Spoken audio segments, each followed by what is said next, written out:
O sol escaldante refletia sobre o deserto, enquanto a caravana se movia lentamente em direção ao Egito. Entre os mercadores caminhava um jovem de semblante abatido.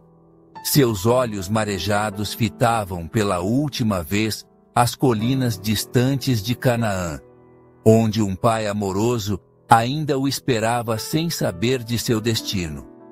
José, o filho preferido de Jacó, agora era um escravo vendido, ferido não só pelos laços que o prendiam, mas pelas lembranças que latejavam como feridas abertas.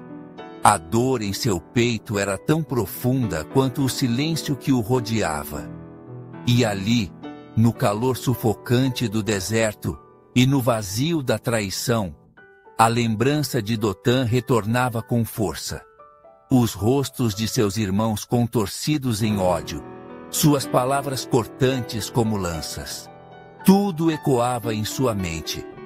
Um coração que antes conhecera afeto, agora se via lançado à incerteza de um mundo estranho. Mas Deus não o havia abandonado. No caminho do sofrimento, José começou a perceber algo mais profundo. Com os olhos voltados ao céu, ele recordava-se das histórias contadas por seu pai ao pé da fogueira, da escada de anjos que Jacó vira, das promessas que o Senhor fizera aos patriarcas. Aquelas memórias agora se tornavam âncoras de fé. Ali mesmo, em meio ao pó do deserto, José entregou seu coração a Deus. O que parecia ser um fim era, na verdade, o início de sua transformação. A dor lapidava seu caráter e o sofrimento moldava seu espírito. Ele decidiu com toda convicção que seria fiel, não importasse onde estivesse. Como está escrito, e o Senhor estava com José, e foi varão próspero. Gênesis 39, 2. O Deus de seus pais seria agora o seu próprio Deus. Chegando ao Egito, José foi vendido a Potifar, capitão da guarda do faraó. O palácio era grandioso, os corredores repletos de imagens de deuses estrangeiros, incenso queimava em altares pagãos, um mundo completamente diferente do que conhecera. Mas José manteve-se firme. O vício, a ostentação, o poder, nada disso desviava seus olhos do Altíssimo. Ele servia com diligência e integridade, como se cada tarefa fosse oferecida a Deus. E o seu senhor viu que o Senhor estava com ele, e que tudo que ele fazia o Senhor prosperava em sua mão. Gênesis 39, 3. Mesmo em terra estranha, o brilho de sua fidelidade destacava-se no meio das trevas da idolatria. Potifar, impressionado, confiou-lhe tudo. José, mesmo jovem, tornava-se mordomo da casa de um dos homens mais poderosos do Egito. Mas os olhos do inimigo estavam atentos.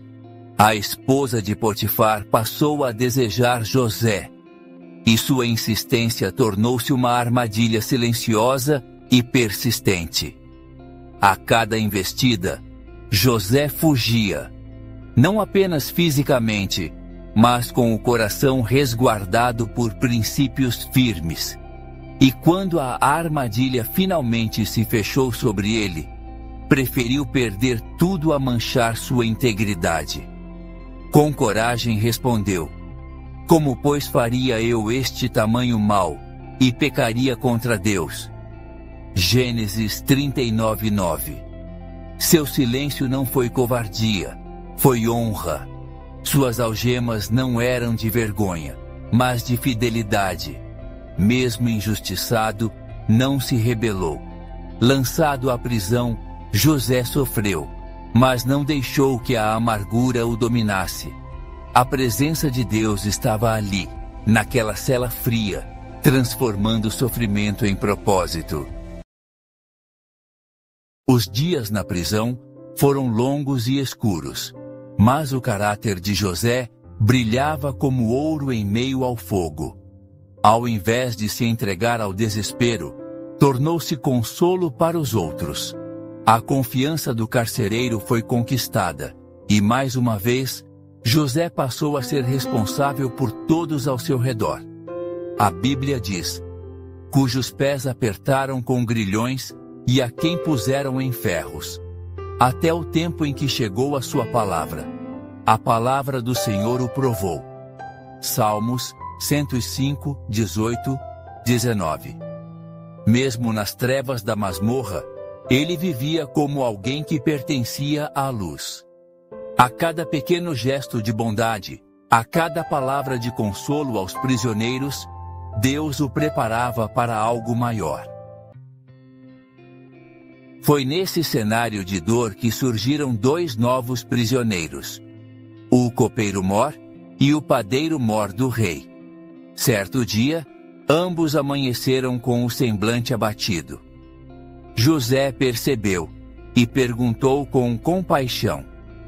Eles haviam tido sonhos estranhos, e José, movido por Deus, respondeu: não são de Deus as interpretações? Contai-mo, peço-vos. Gênesis 40, 8. Um interpretou a esperança, outro anunciou a morte, e tudo se cumpriu como ele dissera. Ao copeiro, José fez um último pedido: lembra-te de mim, e faze menção de mim a Faraó. Gênesis 40, 14. Mas o copeiro se esqueceu. Por mais 2 longos anos, José permaneceu preso, e com ele, a esperança parecia se apagar. No entanto, o céu jamais o esquecera. Até que uma noite, Faraó teve 2 sonhos perturbadores. Nenhum dos magos pôde interpretá-los. Foi então que o copeiro-mor, tomado de lembrança e arrependimento, falou de um jovem hebreu na prisão que tinha o dom divino da interpretação. Faraó mandou chamá-lo. José apareceu perante o rei, limpo, barbeado, com um olhar firme e espírito humilde. Ao ouvir o sonho, respondeu com reverência: isso não está em mim. Deus dará resposta de paz a Faraó. Gênesis 41, 16. A interpretação era clara. 7 anos de fartura viriam, seguidos por 7 anos de fome.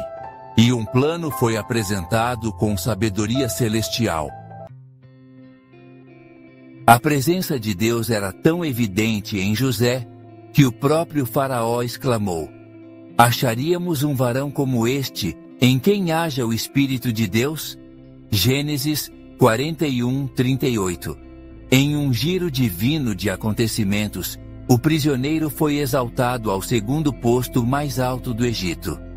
O anel real foi posto em sua mão, um colar de ouro em seu pescoço, vestes finas o cobriram. E diante dele clamavam: ajoelhai. Gênesis 41, 42, 43. Do cárcere ao trono, José não havia apenas vencido, ele havia sido moldado por Deus para governar com justiça, misericórdia e fé. Mesmo com o poder nas mãos, José jamais se afastou de sua fé. Ele seguia sendo o mesmo jovem que um dia, no deserto, entregou-se ao Deus de seus pais. Fiel na prisão, fiel no palácio. E por meio de sua vida, até mesmo os grandes do Egito reconheceram a presença de um Deus verdadeiro. Seu caráter, forjado pela dor e sustentado pela fé, tornou-se luz entre as trevas de uma nação pagã. Assim se conclui mais um capítulo da história de José, um homem que enfrentou a traição, a tentação, o esquecimento e a prisão, mas nunca se afastou de Deus. Um exemplo vivo de que a fidelidade no pouco abre caminho para grandes propósitos. Porque, como está escrito, o temor do Senhor é a sabedoria, e apartar-se do mal é a inteligência. Jó 28:28. E essa sabedoria foi o alicerce sobre o qual Deus edificou um governador, um libertador e um servo fiel.